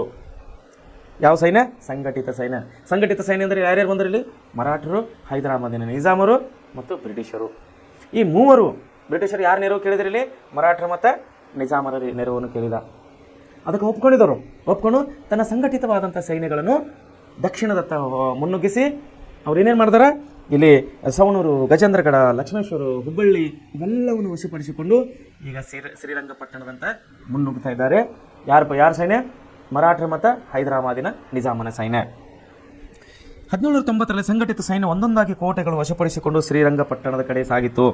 ರಾತ್ರಿ ವೇಳೆಯಲ್ಲಿ ಕೋಟೆಯನ್ನು ಹಾಳುಗೆಡವಲಾಯಿತು. ಇದರಿಂದ ವಿಚಲಿತಗೊಂಡ ಟಿಪ್ಪು ಬ್ರಿಟಿಷರೊಂದಿಗೆ ಒಪ್ಪಂದವನ್ನು ಮಾಡಿಕೊಳ್ಳಲು ನಿರ್ಧರಿಸಿದನು. ನೋಡಿ, ಟಿಪ್ಪು ಗೊತ್ತಾಯ್ತು, ಮರಾಠರು, ಹೈದರಾಬಾದಿನ ನಿಜಾಮರು, ಬ್ರಿಟಿಷರು ಇವರೆಲ್ಲರೂ ಸೇರಿಕೊಂಡಿದ್ದಾರೆ ಅನ್ನುವ ವಿಷಯವನ್ನು ಟಿಪ್ಪು ಸುಲ್ತಾನಿಗೆ ಗೊತ್ತಾಗುತ್ತದೆ. ಗೊತ್ತಾದ ಮೇಲೆ ಅವನು ಒಪ್ಪಂದಕ್ಕೆ ಬರ್ತಾನೆ. ಯಾಕಂದರೆ ಬಲಾಢ್ಯ ಸೈನ್ಯಗಳು, ಮರಾಠರು ಕಡಿಮೆ ಏನಿಲ್ಲ, ಹೈದರಾಬಾದ್ ನಿಜಾಮರು ಕಡಿಮೆ ಏನಿಲ್ಲ. ಅದರಲ್ಲಿ ವಿಶೇಷವಾಗಿ ಬ್ರಿಟಿಷರೊಂದಿಗೆ ಹೋರಾಡುವುದಂದರೆ ಅಷ್ಟು ಸುಲಭದ ಮಾತಿಲ್ಲ. ಇದನ್ನು ಅರಿತ ಟಿಪ್ಪು ಸುಲ್ತಾನನು ಎದಕ್ಕೆ ಬರ್ತಾನೆ? ಮಾತುಕತೆಗೆ ಬರ್ತಾನೆ. ಒಂದು ಒಪ್ಪಂದಕ್ಕೆ ಹೋಗಬೇಕು ಅಂಥೇಳಿ ಇವನು ನಿರ್ಣಯಕ್ಕೆ ಬರ್ತಾನೆ ಟಿಪ್ಪು ಸುಲ್ತಾನ್. ಬ್ರಿಟಿಷರೊಂದಿಗೆ ಒಪ್ಪಂದ ಮಾಡಿಕೊಳ್ಳಲು ನಿರ್ಧರಿಸುತ್ತಾನೆ. ಇದು ಆತನಿಗೆ ಅನಿವಾರ್ಯವೂ ಆಗಿತ್ತು. ಟಿಪ್ಪು ಸುಲ್ತಾನಿಗೆ ಬೇರೆ ದಾರಿ ಇದ್ದಿಲ್ಲ. ಯಾಕೋ 3 ಬಲಾಢ್ಯ ಸೈನ್ಯಗಳು ಶ್ರೀರಂಗಪಟ್ಟಣಗಳೇ ನುಗ್ಗುತ್ತಾ ಬರ್ತಾ ಇವೆ. 1792ರಲ್ಲಿ ಅಸಮಾನ ಷರತ್ತುಗಳು ನೋಡಿಲಿ, ಅಸಮಾನ ಷರತ್ತುಗಳು 1792ರಲ್ಲಿ ಅಸಾಮಾನ್ಯ ಷರತ್ತುಗಳು ಹೊಂದಿದ ಶ್ರೀರಂಗಪಟ್ಟಣ ಒಪ್ಪಂದಕ್ಕೆ ಟಿಪ್ಪು ಸಹಿ ಹಾಕುವ ಮೂಲಕ ಯುದ್ಧ ತೆರೆಯಾಯಿತು. ಈ ಒಪ್ಪಂದದ ಅನ್ವಯ 3ನೇ ಆಂಗ್ಲೋ ಮೈಸೂರು ಯುದ್ಧವನ್ನು ಇಲ್ಲಿ ಕೊನೆಗಾಣ್ತಾ ಇದೆ. 1ನೇ ಆಂಗ್ಲೋ ಮೈಸೂರು ಯುದ್ಧ ಯಾವಾಗ ಕೊನೆಗಾಣಿತು? ಮದ್ರಾಸ್ ಒಪ್ಪಂದದ ಮೂಲಕವಾಗಿ. ಹಾಗೂ 2ನೇ ಆಂಗ್ಲೋ ಮೈಸೂರು ಯುದ್ಧ ಯಾವಾಗ ಕೊನೆಗಾಣಿತು? ಮಂಗಳೂರು ಒಪ್ಪಂದ ಮೂಲಕವಾಗಿ. 3ನೇ ಆಂಗ್ಲೋ ಮೈಸೂರು ಯುದ್ಧ ಇಲ್ಲಿ ಶ್ರೀರಂಗಪಟ್ಟಣದ ಒಪ್ಪಂದದ ಮೂಲಕವಾಗಿ ಇಲ್ಲಿ ಯುದ್ಧವನ್ನು ತಾತ್ಕಾಲಿಕವಾಗಿ ನಿಲ್ಲಿಸ್ತಾ ಇದ್ದಾರೆ. ಯಾಕಂದರೆ ಇಲ್ಲಿ ಬ್ರಿಟಿಷರು ಏನು ಹಾಕಿದ್ದಾರೆ, ಎಂಥ ಷರತ್ತುಗಳು ಹಾಕಿದ್ದಾರೆ, ಅಸಾಮಾನ್ಯಗಳಾದಂಥ ಅಂದರೆ ಅತಿ ಕಠಿಣವಾದಂಥ ಷರತ್ತುಗಳನ್ನು ಹಾಕಿ ಟಿಪ್ಪು ಸುಲ್ತಾನ ಜೊತೆ ಇವರು ಶಾಂತಿ ಒಪ್ಪಂದವನ್ನು ಮಾಡಿಕೊಳ್ತಾ ಇದ್ದಾರೆ. ಈ ಶ್ರೀರಂಗಪಟ್ಟಣದ ಒಪ್ಪಂದದ ಮೂಲಕವಾಗಿ 3ನೇ ಆಂಗ್ಲೋ ಮೈಸೂರು ಯುದ್ಧವನ್ನು ಇಲ್ಲಿಗೆ ನಿಲ್ಲಿಸ್ತಾ ಇದ್ದಾರೆ. ಬಟ್ ಈ ಶ್ರೀರಂಗಪಟ್ಟಣದ ಒಂದು ಒಪ್ಪಂದ ಏನದಲ್ಲ, ಅದರಲ್ಲಿದ್ದಂಥ ಕಂಡೀಷನ್ಸ್ ಏನು ಷರತ್ತುಗಳಿದಲ್ಲ, ಅವು ತುಂಬ ಕಠಿಣವಾಗಿದ್ದವು. ಮುಂದೆ ನೋಡಿ, ಟಿಪ್ಪುವನ್ನು ಮಣಿಸಲು ಬ್ರಿಟಿಷರು ಶ್ರೀರಂಗಪಟ್ಟಣದ ಒಪ್ಪಂದದಲ್ಲಿ ಅಸಮಾನ ಷರತ್ತುಗಳನ್ನು ಇರುವಂತೆ ನೋಡಿಕೊಂಡರು. ತುಂಬ ಟೈಲೆಂಟೆಡ್ ಯಾರು ಬ್ರಿಟಿಷರು, ನಾನು ಮುಂಚೆಲಿಂದ ಹೇಳ್ತಾ ಇದ್ದೀನಿ, ತುಂಬ ಚಾಣಕ್ಯರು. ಯಾವಾಗ ಏನು ಮಾಡಬೇಕು ಅನ್ನೋದು ಅವರು ತುಂಬ ಅರಿತವರಾಗಿದ್ದರು. ಇಲ್ಲಿ ಟಿಪ್ಪು ಸುಲ್ತಾನ ಮೇಲೆ ಏನಾಗ್ತಾರೆ, ಅತಿ ಕಠಿಣವಾದಂಥ ಷರತ್ತುಗಳನ್ನು ಹಾಕ್ತಾ ಇದ್ದಾರೆ ಇವರು ಒಪ್ಪಂದದ ಸಮಯದಲ್ಲಿ. ಅದು ಯಾವ್ಯಾವ ಕಠಿಣ ಹಾಕ್ತಾ ಇದ್ದಾರೆ ಷರತ್ತುಗಳೆಂದರೆ, ಟಿಪ್ಪು ತನ್ನ ಅರ್ಧ ರಾಜ್ಯಭಾರವನ್ನು ಬಿಟ್ಟು ಕೊಡಬೇಕು. ಟಿಪ್ಪು ಸುಲ್ತಾನ್ ಏನು ಮಾಡಬೇಕು? ತನ್ನ ವಶದಲ್ಲಿದ್ದಂಥ ಅರ್ಧ ರಾಜ್ಯಭಾರವನ್ನು ಬ್ರಿಟಿಷರಿಗೆ ಬಿಟ್ಟುಕೊಡ್ಬೇಕು. ಒಂದು. ಎರಡನೇದು, 3 ಕೋಟಿ ರೂಪಾಯಿಗಳನ್ನು ಯುದ್ಧದ ನಷ್ಟದ ಭರ್ತಿಯಾಗಿ ತುಂಬಿಕೊಡಬೇಕು. 3 ಕೋಟಿ ರೂಪಾಯಿ ನೋಡಿ, ಇವತ್ತಿನ ಕಾಲಕ್ಕೆ 3 ಕೋಟಿ ನಮಗೇ ಹಗಲುಗನಸು, ಸೊನ್ನೆಗಳು ನೋಡ್ಬೇಕಷ್ಟೇ ನಾವು. ಅವತ್ತಿನ ಕಾಲಕ್ಕೆ 1792ರಲ್ಲಿ 3 ಕೋಟಿ ಅಂದರೆ ಸಣ್ಣ ಮಾತಾದು. 20 ವರ್ಷ ಕೆಳಗೆ ಹೋದಾಗ 10,000 ಅಂದರೆ ದೊಡ್ಡ ಅಮೌಂಟು. ಜಸ್ಟ್ 15-20 ವರ್ಷ ಕೆಳಗೆ ಹೋದರೆ 10,000 ಸಿಗಬೇಕಂದ್ರೆ ದೊಡ್ಡ ಕಠಿಣವಾಗಿತ್ತು. ಆದರೆ 300-400 ವರ್ಷಗಳ ಕೆಳಗಡೆ ಇವರು 3 ಕೋಟಿ ರೂಪಾಯಿ ದಂಡ ನೀನು ಯುದ್ಧದ ಪರಿಹಾರ ತುಂಬು ಕೊಡಬೇಕಂತ ಶ್ರೀರಂಗಪಟ್ಟಣ ಒಪ್ಪಂದದಲ್ಲಿ ಟಿಪ್ಪು ಸುಲ್ತಾನಿಗೆ ಕಠಿಣವಾದಂಥ ಷರತ್ತುಗಳನ್ನು ಹಾಕ್ತಾರೆ. 1ನೇ ಷರತ್ತು, ಅವನು ಅರ್ಧ ರಾಜ್ಯಭಾರವನ್ನು ಬ್ರಿಟಿಷರಿಗೆ ಕೊಡಬೇಕು. 2ನೇ ಷರತ್ತು, 3 ಕೋಟಿ ರೂಪಾಯಿಗಳನ್ನು ಯುದ್ಧದ ಪರಿಹಾರವಾಗಿ ಕೊಡಬೇಕು ನೋಡಿ. ಆಮೇಲೆ ತನ್ನ 2 ಗಂಡು ಮಕ್ಕಳನ್ನು ಒತ್ತೆಯಾಳಾಗಿ ಇಡಬೇಕು. ಯಾರ ಗಂಡು ಮಕ್ಕಳು? ಟಿಪ್ಪು ಸುಲ್ತಾನನ 2 ಗಂಡು ಮಕ್ಕಳು ಏನು ಮಾಡಬೇಕಂತ? ಒತ್ತೆಯಾಳಾಗಿ, ಅಂದರೆ ಯುದ್ಧ ಕೈದಿಗಳಾಗಿ ಬ್ರಿಟಿಷರ ಹತ್ರ ಇಡಬೇಕಂತ, ಒತ್ತೆಯಾಳಾಗಿ ಇಡುವುದು. ಮತ್ತು ಯುದ್ಧದ ಸಂದರ್ಭದಲ್ಲಿ ಸೆರೆ ಹಿಡಿಯಲಾಗದ ಸೈನಿಕರನ್ನು ಬಿಡುಗಡೆಗೊಳಿಸುವುದು. ಅಂದರೆ ಯುದ್ಧದ ಸಂದರ್ಭದಲ್ಲಿ ಟಿಪ್ಪು ಸುಲ್ತಾನನ ಸೈನಿಕರು ಬ್ರಿಟಿಷರು, ಮರಾಠರು ಮತ್ತು ಹೈದರಾಬಾದ್ ನಿಜಾಮನ ಏನು ಸೈನಿಕರನ್ನ ಏನು ಬಂಧನದಲ್ಲಿ ಇಟ್ಟಿದ್ದಾರಲ್ಲ, ಅರೆಸ್ಟ್ ಮಾಡಿದಾರಲ್ಲ, ಅವರನ್ನು ಬಂಧ ಮುಕ್ತ ಮಾಡಬೇಕು, ಅವರನ್ನು ಬಿಡುಗಡೆಗೊಳಿಸಬೇಕು. ಅಂದರೆ ಅವ್ರ ಸೈನಿಕರನ್ನು ಬಿಟ್ಟು ಕೊಡಬೇಕು, ಇವ್ರ ಮಕ್ಕಳನ್ನೆಲ್ಲ ಒತ್ತೆಯಾಳಾಗಿಡಬೇಕು, 3 ಕೋಟಿ ರೂಪಾಯಿ ಯುದ್ಧದ ಪರಿಹಾರ ಆಗ ಕೊಡಬೇಕು, ಮತ್ತು ಅರ್ಧ ಸಾಮ್ರಾಜ್ಯವನ್ನು ಬ್ರಿಟಿಷರಿಗೆ ಬಿಟ್ಟು ಕೊಡಬೇಕು ಅಥವಾ ಅವರ ಮಿತ್ರಕೂಟಕ್ಕೆ ಬಿಟ್ಟು ಕೊಡಬೇಕು ಅನ್ನೋಂಥ ಕಂಡೀಷನ್ಸ್, ಷರತ್ತುಗಳನ್ನು, ಕಠಿಣವಾದ ಷರತ್ತುಗಳನ್ನು ಬ್ರಿಟಿಷರು ಟಿಪ್ಪು ಸುಲ್ತಾನ್ ಮೇಲೆ ಹೇರ್ತಾರೆ. ಇದರನ್ವಯ ಶ್ರೀರಂಗಪಟ್ಟಣದಿಂದ ಬ್ರಿಟಿಷರ ನೇತೃತ್ವದಲ್ಲಿನ ಸಂಘಟಿತ ಸೈನ್ಯ ಹಿಂತೆಗೆಯಿತು. ಈ ಒಪ್ಪಂದಕ್ಕೆ ಟಿಪ್ಪು ಸುಲ್ತಾನು ಸಹಿ ಹಾಕ್ತಾನೆ, ಒಪ್ಕೋತಾನೆ. ಯಾಕಂದ್ರೆ ಅವನಿಗೆ ಅನಿವಾರ್ಯ ಇತ್ತು, ಗೊತ್ತಾಗಿತ್ತು ಅವನಿಗೆ 3 ಬಲಾಢ್ಯ ಸೈನ್ಯಗಳ ವಿರುದ್ಧವಾಗಿ ಹೋರಾಡೋದು ಅಷ್ಟು ಸುಲಭದ ಮಾತಿಲ್ಲ ಅಂಥೇಳಿ ಅವನು ಶಾಂತಿ ಒಪ್ಪಂದಕ್ಕೆ ಬರ್ತಾನೆ. ಈ ಮಕ್ಕಳನ್ನು ಒತ್ತೆಯಾಳಾಗಿ ಇಡುವುದು, ತಂದೆ ತಾಯಿಗಳನ್ನು ಒತ್ತೆಯಾಳಾಗಿಡುವುದು, ಸೈನಿಕರನ್ನು ಒತ್ತೆಯಾಳಾಗಿಡುವುದು, ಸಂಪತ್ತನ್ನು ಒತ್ತೆಯಾಳಾಗಿಡುವುದು ಈ ಯುದ್ಧದಲ್ಲಿ ನಾವು ಸರ್ವೇ ಸಾಮಾನ್ಯವಾಗಿ ಕಾಣ್ತೇವೆ. ಮುಂದೆ ಈ ಒಂದು ಒಪ್ಪಂದದ ಮೂಲಕವಾಗಿ, ಅಂದರೆ ಶ್ರೀರಂಗಪಟ್ಟಣದ ಒಪ್ಪಂದದ ಮೂಲಕವಾಗಿ 3ನೇ ಆಂಗ್ಲೋ ಮೈಸೂರು ಯುದ್ಧವನ್ನು ಇಲ್ಲಿ ಕೊನೆಗಾಣ್ತಾ ಇದೆ. ಈಗ ನಾವು 4ನೇ ಮೈಸೂರು ಆಂಗ್ಲೋ ಯುದ್ಧವನ್ನು ನೋಡೋರಾಗಿದ್ದೇವೆ. 4ನೇ ಆಂಗ್ಲೋ ಮೈಸೂರು ಯುದ್ಧವನ್ನು ನೋಡೋರಾಗಿದ್ದೇವೆ. 4ನೇ ಆಂಗ್ಲೋ ಮೈಸೂರು ಯುದ್ಧ. 4ನೇ ಆಂಗ್ಲೋ ಮೈಸೂರು ಯುದ್ಧವನ್ನು ನಾವು ಇದು ನೋಡೋರಾಗಿದ್ದೇವೆ. ಏನಿದು 4ನೇ ಆಂಗ್ಲೋ ಮೈಸೂರು ಯುದ್ಧ? ಇಲ್ಲಿವರೆಗೆ ನಾವು 3 ಯುದ್ಧಗಳನ್ನು ನೋಡಿದ್ದೇವೆ ನಾವು. 1ನೇ ಆಂಗ್ಲೋ ಮೈಸೂರು ಯುದ್ಧ ಹೈದರಾಲಿ ನೇತೃತ್ವದಲ್ಲಿ, 2ನೇ ಆಂಗ್ಲೋ ಮೈಸೂರು ಯುದ್ಧ ಹೈದರಾಲಿ ನೇತೃತ್ವದಲ್ಲಿ, 3ನೇ ಆಂಗ್ಲೋ ಮೈಸೂರು ಯುದ್ಧ ಟಿಪ್ಪು ಸುಲ್ತಾನ ನೇತೃತ್ವದಲ್ಲಿ, ಈಗ 4ನೇ ಆಂಗ್ಲೋ ಮೈಸೂರು ಯುದ್ಧವನ್ನು ನೋಡೋರಾಗಿದ್ದೇವೆ.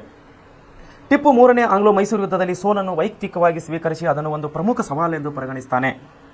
ಒಪ್ಪಂದದ ಅನ್ವಯ ಬ್ರಿಟಿಷರ ನೇತೃತ್ವದಲ್ಲಿನ ಮಿತ್ರಕೂಟಕ್ಕೆ ನೀಡಬೇಕಾಗಿದ್ದ ಭೂಪ್ರದೇಶಗಳು ಮತ್ತು ಹಣವನ್ನು ಚಾಚು ತಪ್ಪದೆ ಸಲ್ಲಿಸಿ ಒತ್ತೆಯಾಳಾಗಿ ಕಳುಹಿಸಿಕೊಟ್ಟಿದ್ದ ತನ್ನ 2 ಮಕ್ಕಳನ್ನು ಹಿಂದಕ್ಕೆ ಕರೆಸಿಕೊಂಡನು. ಟಿಪ್ಪು ಬ್ರಿಟಿಷರ ಅಧೀನದಲ್ಲಿದ್ದ ಮಲಯಾಳಂ ಮಾತನಾಡುವ ಪ್ರದೇಶಗಳನ್ನು ನ್ಯಾಯಯುತವಾಗಿ ತನಗೆ ಸೇರಬೇಕೆಂದು ವಾದಿಸಿದನು. ಆದರೆ ಬ್ರಿಟಿಷರು ಇದನ್ನು ಪುರಸ್ಕರಿಸಲಿಲ್ಲ. ಕಂಡೀಷನ್ಸ್ ಏನಾಗಿತ್ತು? ಯುದ್ಧದ ಪರಿಹಾರವಾಗಿ 3 ಕೋಟಿ ರೂಪಾಯಿ ದಂಡವನ್ನು ಕಟ್ಟಬೇಕಾಗಿತ್ತು, ಅರ್ಧ ಭೂಪ್ರದೇಶವನ್ನು ಬಿಟ್ಟುಕೊಡಬೇಕಾಗಿತ್ತು, ತನ್ನ 2 ಗಂಡು ಮಕ್ಕಳನ್ನು ಒತ್ತೆಯಾಳಾಗಿಡಬೇಕು. ಇದೆಲ್ಲ ಕಂಡೀಷನ್ಗಳು ಅವನು ಒಪ್ಪಿಕೊಂಡಿದ್ದ ಟಿಪ್ಪು ಸುಲ್ತಾನ್. ಆದರೆ ಆ ಒಪ್ಪಂದದ ಮೂಲಕವಾಗಿ ಮಲಯಾಳ ಅಂದರೆ ಕೇರಳ ಸುತ್ತಮುತ್ತ ಮಲಯಾಳಿ ಭಾಷೆನಾಡುವಂಥ ಕೆಲವು ಪ್ರದೇಶಗಳು ಆ ಒಂದು ಷರತ್ತಿನ ನಮಗೆ ಟಿಪ್ಪು ಸುಲ್ತಾನಿಗೆ ಸೇರಬೇಕಾಗಿತ್ತು. ಅದನ್ನೇ ಕೇಳಿದವನು ಟಿಪ್ಪು ಸುಲ್ತಾನ್, ಹೌದಪ್ಪ ನೀವು ಕೇಳಿದ್ದಲ್ಲ, ನಾನು ನಿಮಗೆ ಕೊಟ್ಟಿನಿ, ಈಗ ನನಗೆ ಸೇರಬೇಕಾದಂಥ ಮಲಯಾಳಿ ಭಾಷೆ ಆಡುವ ಪ್ರದೇಶಗಳು ನನಗೆ ಸೇರಬೇಕಾಗಿತ್ತು, ಅದನ್ನು ನನಗೆ ಕೊಟ್ಟು ಬಿಡ್ರಿ ಅಂಥೇಳಿ ಇವನು ಟಿಪ್ಪು ಸುಲ್ತಾನ ಕೇಳ್ದ. ಆದರೆ ಇವನ ಮಾತಿಗೆ ಬ್ರಿಟಿಷರು ಒಪ್ಪಲಿಲ್ಲ, ಇವನ ಒಂದು ಕೋರಿಕೆಗೆ ಅವರು ಒಪ್ಪಲಿಲ್ಲ. ಪರಿಣಾಮವಾಗಿ ಮುಂದೆ ಲಾರ್ಡ್ ವೆಲ್ಲೆಸ್ಲಿ 1798ರಲ್ಲಿ ಭಾರತದ ಗವರ್ನರ್ ಜನರಲ್ ಆಗಿ ನೇಮಕಗೊಂಡಿದ್ದನು. ಟಿಪ್ಪುವಿನ ವಿರೋಧಿ ರಾಜಕೀಯ ಚಟುವಟಿಕೆಗಳು ಈತನ ಅವಧಿಯಲ್ಲಿ ಚುರುಕುಗೊಂಡವು. ಟಿಪ್ಪು ಭಾರತೀಯ ರಾಜರ ಒಕ್ಕೂಟವನ್ನು ತನ್ನಡೆಗೆ ಸೆಳೆಯಲು ಮಾಡುತ್ತಿದ್ದ ಪ್ರಯತ್ನಗಳು ಹಾಗೂ ತಮ್ಮ ಬದ್ಧ ವೈರಿಗಳಾದ ಫ್ರೆಂಚರೊಂದಿಗೆ ಟಿಪ್ಪು ಹೊಂದಿದ ಸಂಬಂಧಗಳು ವೆಲ್ಲೆಸ್ಲಿಯಲ್ಲಿ ಟಿಪ್ಪುವಿನ ವಿಚಾರದಲ್ಲಿ ಮತ್ತು ದ್ವೇಷ ಭಾವನೆಗಳನ್ನು ಬೆಳೆಸಿತು. ಟಿಪ್ಪು ಬ್ರಿಟಿಷರ ವಿರುದ್ಧವಾಗಿದ್ದ ಫ್ರೆಂಚರ ಸಹಕಾರ ಪಡೆಯಲು ಪ್ರಯತ್ನಿಸಿ ರಾಯಭಾರಿಯನ್ನು ಕಳಿಸಿದ್ದ. ಇದು ಬ್ರಿಟಿಷರಿಗೆ ಅಸಮಾಧಾನವನ್ನು ತಂದಿತ್ತು. ಟಿಪ್ಪು ಮತ್ತು ಫ್ರೆಂಚರ ನಡುವಿನ ಸ್ನೇಹ ಮುಂದೆ ತಮ್ಮ ಅಧಿಪತ್ಯಕ್ಕೆ ಮುಳುವಾಗಬಹುದೆಂಬ ಭಾವನೆಗಳು ಬ್ರಿಟಿಷರಲ್ಲಿ ಬೆಳೆದಿದ್ದವು. ನೋಡಿ ಏನಾಗಿತ್ತು ಇಲ್ಲಿ? ಬ್ರಿಟಿಷರು ಮತ್ತು ಫ್ರೆಂಚರು ಬದ್ಧ ವೈರಿಗಳು. ಇಲ್ಲೇನಾಗಿತ್ತು? ಟಿಪ್ಪು ಸುಲ್ತಾನನು ಫ್ರೆಂಚರೊಂದಿಗೆ ಗೆಳೆತನವನ್ನು ಮಾಡಿದ್ದ. ಟಿಪ್ಪು ಸುಲ್ತಾನು ಫ್ರೆಂಚರೊಂದಿಗೆ ಸ್ನೇಹವನ್ನು ಬೆಳೆಸಿದ. ಹಾಗೂ ಫ್ರೆಂಚ್ ಸ್ನೇಹವನ್ನು ಬೆಳೆಸದೆ ಅವರ ವಿರುದ್ಧವಾಗಿ, ಬ್ರಿಟಿಷರ ವಿರುದ್ಧವಾಗಿ ಹೋರಾಡಲು ಯಾವ್ಯಾವ ಒಂದು ಚಾಣಾಕ್ಷತೆಯನ್ನು ಮೆರೆಯಬೇಕು, ಯಾವ್ಯಾವ ನೀತಿಗಳನ್ನು ಅನುಸರಿಸಬೇಕು, ಅದನ್ನೆಲ್ಲ ಇವನು ಪ್ಲ್ಯಾನ್ ಮಾಡ್ತಾ ಇದ್ದ. ಯಾರು? ಟಿಪ್ಪು ಸುಲ್ತಾನ್. ಇದೆಲ್ಲ ವಿಷಯವನ್ನು ಅವರಿಗೆ ಬ್ರಿಟಿಷರಿಗೆ ಗೊತ್ತಾಯಿತು. ಯಾರು? Lord Wellesley. ಯಾರು ಬಂದಿದ್ದ ಇಲ್ಲಿ ಬ್ರಿಟಿಷ್ ಗವರ್ನರ್ ಜನರಲ್ ಆಗಿ? 1792 ಲಾರ್ಡ್ ವೆಲ್ಲೆಸ್ಲಿಯನ್ನು ಬಂದಿದ್ದ. ಈ ವಿಷಯವನ್ನು ಲಾರ್ಡ್ ವೆಲ್ಲೆಸ್ಲಿಗೆ ಗೊತ್ತಾಗ್ತದೆ. ಅವನಿಗೆ ಗೊತ್ತಾಯಿತು, ಬದ್ಧ ವೈರಿಗಳು ಫ್ರೆಂಚರು ಮತ್ತು ಬ್ರಿಟಿಷರು ಗೊತ್ತಾದಾಗ ವೆಲ್ಲೆಸ್ಲಿ ಏನು ಮಾಡ್ದ? ಈ ರೀತಿ ಒಂದು ವೇಳೆ ನಾವು ಇನ್ನು ಮುಂದೆ ಇವನಿಗೆ ಇದೇ ರೀತಿ ಬಿಟ್ಟರೆ ಟಿಪ್ಪು ಸುಲ್ತಾನನು ನಮ್ಮ ಮುಂದೆ ದೊಡ್ಡ ಒಂದು ಶಕ್ತಿಯಾಗಿ ಬೆಳೀತಾನೆ. ಯಾಕಂದರೆ ಅವನಿಗೆ ಫ್ರೆಂಚರು ಸಹಾಯ ಮಾಡ್ತಾರೆ.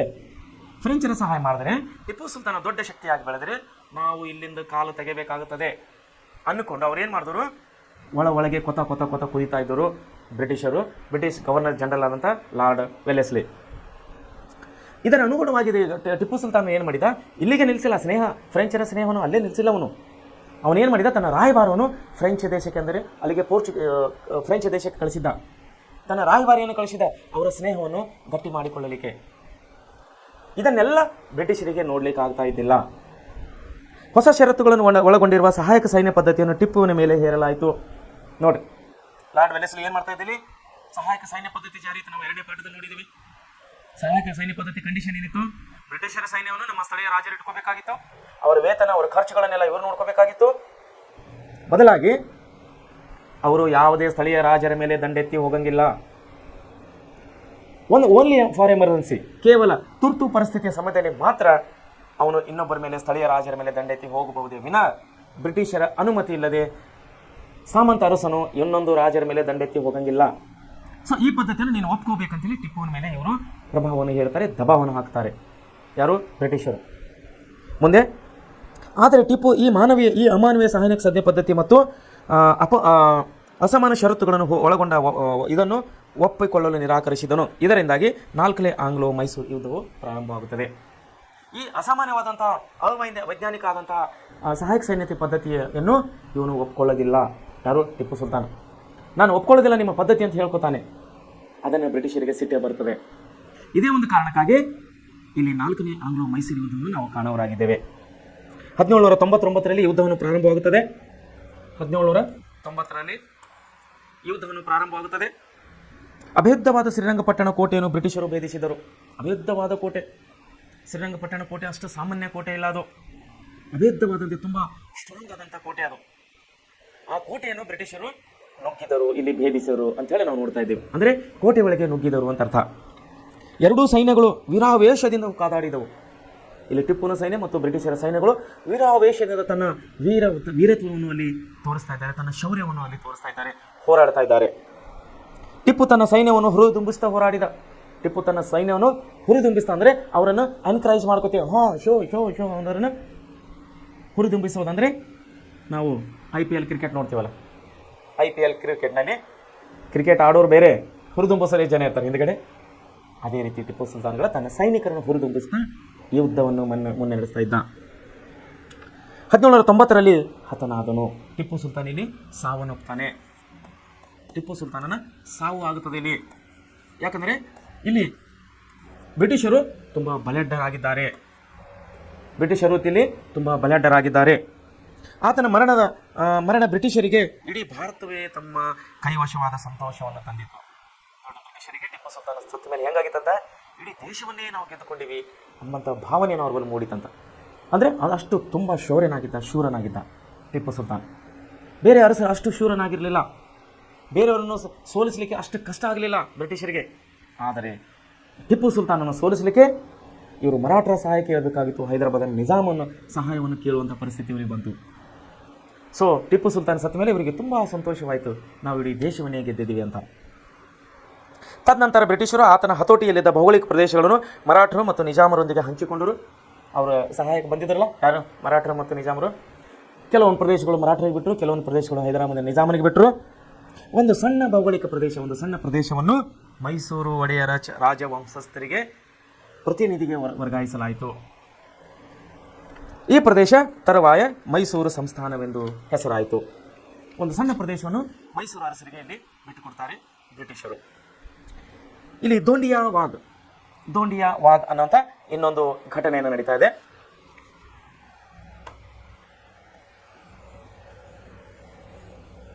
ದೋಂಡಿಯಾ ವಾಗ್ ಅನ್ನುವಂಥ ಇನ್ನೊಂದು ಇಲ್ಲಿ ಘಟನೆಯನ್ನು ನಡೀತಾ ಇದೆ.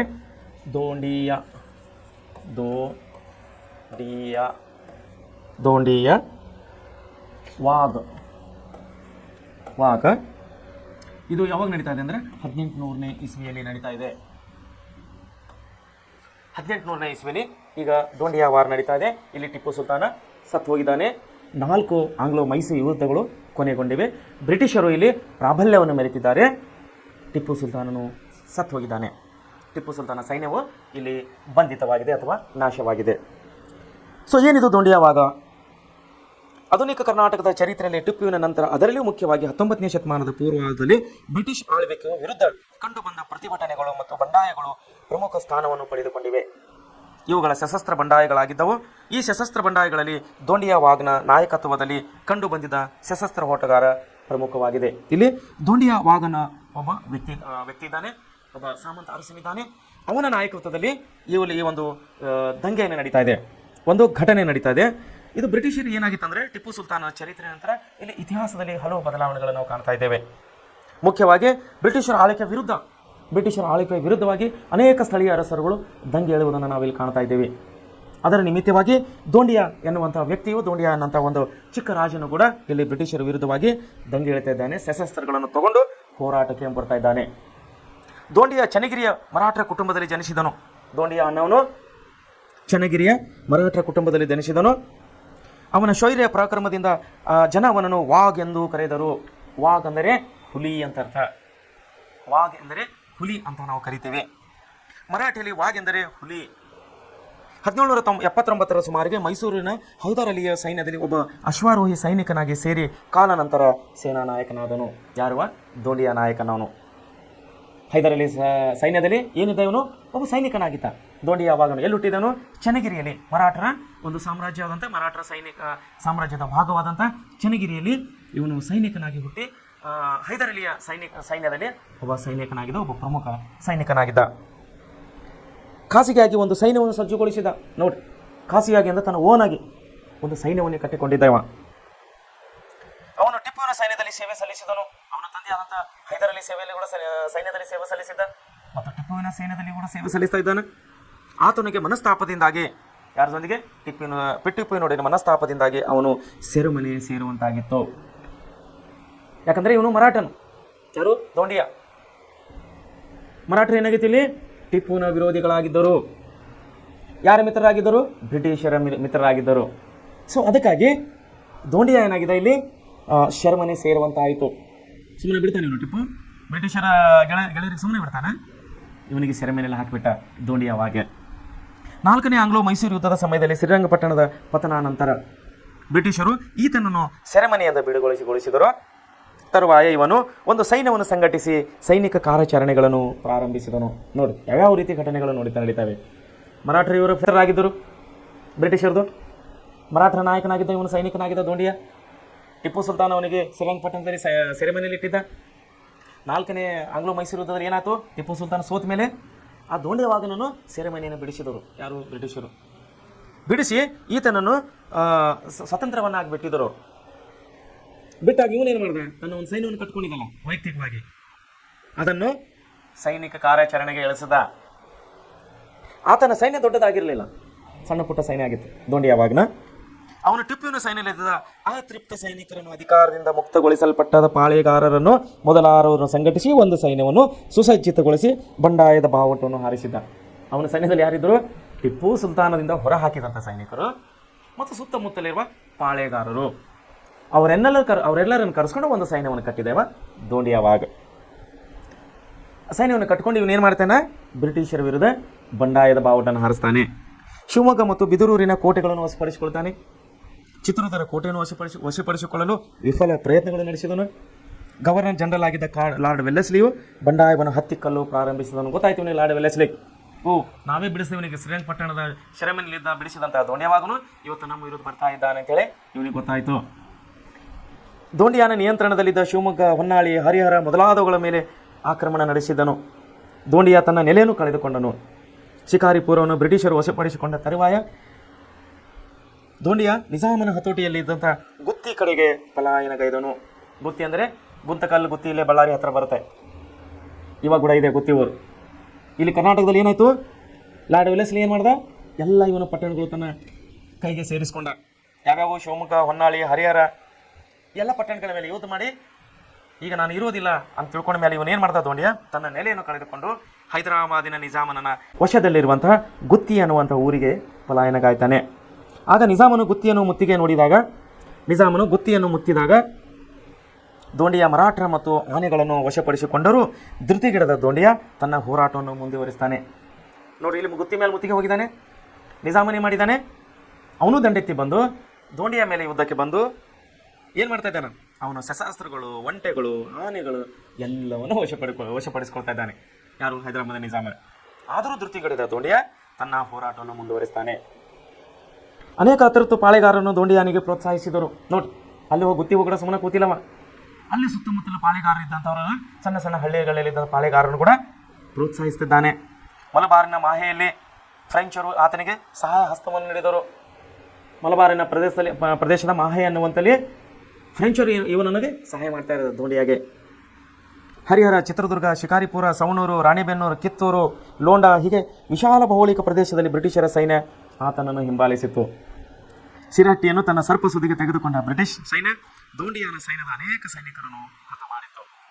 ತುಂಬ ಘಾಟ್ಯರಾದಂಥ ಈ ಬ್ರಿಟಿಷರು ಏನು ಮಾಡಿದ್ರು, ಇಲ್ಲಿ ಸಿರಹಟ್ಟಿ ಪಟ್ಟಣವನ್ನು ತನ್ನ ಸರ್ಪ ಸುದಿಗೆ ತಗೊಂಡು ದೋಂಡಿಯಾನ ಸೈನಿಕರನ್ನು ಇಲ್ಲಿ ಬಹಳಷ್ಟು ಸೈನಿಕರನ್ನು ಸಾಯಿಸ್ತಾರೆ.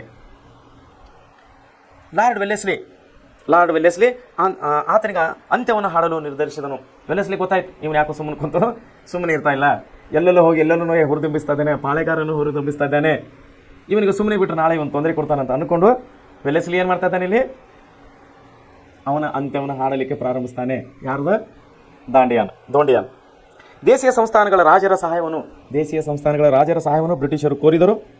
ಶಿಕಾರಿಪುರದ ಕೋಟೆಯನ್ನು ಪುನಃ ಗೆದ್ದುಕೊಂಡ ದೋಂಡಿಯಾನ ಸೈನ್ಯವನ್ನು ಬ್ರಿಟಿಷ್ ಸೈನ್ಯ ಚದುರಿಸಿತು. ತುಂಗಭದ್ರಾ ಮತ್ತು ಮಲಪ್ರಭಾ ನದಿಗಳ ನಡುವಿನ ವಿಶಾಲ ಪ್ರದೇಶಗಳಲ್ಲಿ ನಿರ್ಭೀತಿಯಿಂದ ಸಂಚರಿಸುತ್ತಿದ್ದ ದೋಂಡಿಯಾನ ಸೈನ್ಯವನ್ನು ಸೋಲಿಸಲು ಬ್ರಿಟಿಷರು ಪ್ರಯತ್ನ ಮಾಡ್ತಾ ಇದ್ದರು. ಇಲ್ಲಿ ಎಲ್ಲ ದಿಕ್ಕುಗಳಿಂದಲೂ ಆತನನ್ನು ಬ್ರಿಟಿಷ್ ಸೈನ್ಯವನ್ನು ಸುತ್ತುವರೆದಿತ್ತು.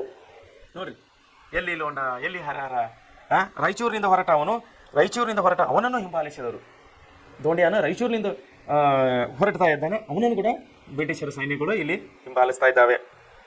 ನಿಜಾಮ ಮತ್ತು ಮರಾಠ ಸೈನ್ಯದ ನಡುವೆ ಸಿಲುಕಿದ ದೋಂಡಿಯಾನ ನೇತೃತ್ವದಲ್ಲಿನ ಸೈನ್ಯದ ಮೇಲೆ ಬ್ರಿಟಿಷರು ಯಾಪಲ್ ಪೆರಿವಿ ಎಂಬ ಸ್ಥಳದಲ್ಲಿ ಕಾರ್ಯಾಚರಣೆ ನಡೆಸಿ ಕೋನ್ಗಲ್ ಎಂಬ ಸ್ಥಳದಲ್ಲಿ ಆತನನ್ನು ಹತ್ಯೆ ಮಾಡ್ತಾರೆ. ತಮ್ಮ ನಾಯಕನ ಹತ್ಯೆಯ ನಂತರ ಅಳಿದುಳಿದ ಸೈನಿಕರು ಅಂದರೆ ಬದುಕುಳಿದ ಕೆಲವು ಸೈನಿಕರು ಚದುರಿದರು. ಬಂಡುಕೋರರಿಂದ ಅಪಾರ ಪ್ರಮಾಣದ ಗುದ್ದಗುಂಡುಗಳನ್ನು ಮತ್ತು ಶಸ್ತ್ರಾಸ್ತ್ರಗಳನ್ನು ಬ್ರಿಟಿಷರು ವಶಪಡಿಸಿಕೊಳ್ತಾರೆ. ಸೊ ಈ ರೀತಿ ದೋಂಡಿಯಾನ ಒಂದು ಅಂತ್ಯವನ್ನಾಗುತ್ತದೆ. ಚಿಕ್ಕವನಿದ್ದವರು ಕೂಡ, ಯಾವುದೇ ಸೈನ್ಯ ಇಲ್ಲದರೂ ಕೂಡ ಸ್ಥಳೀಯರನ್ನು, ಪಾಳೆಗಾರರನ್ನು,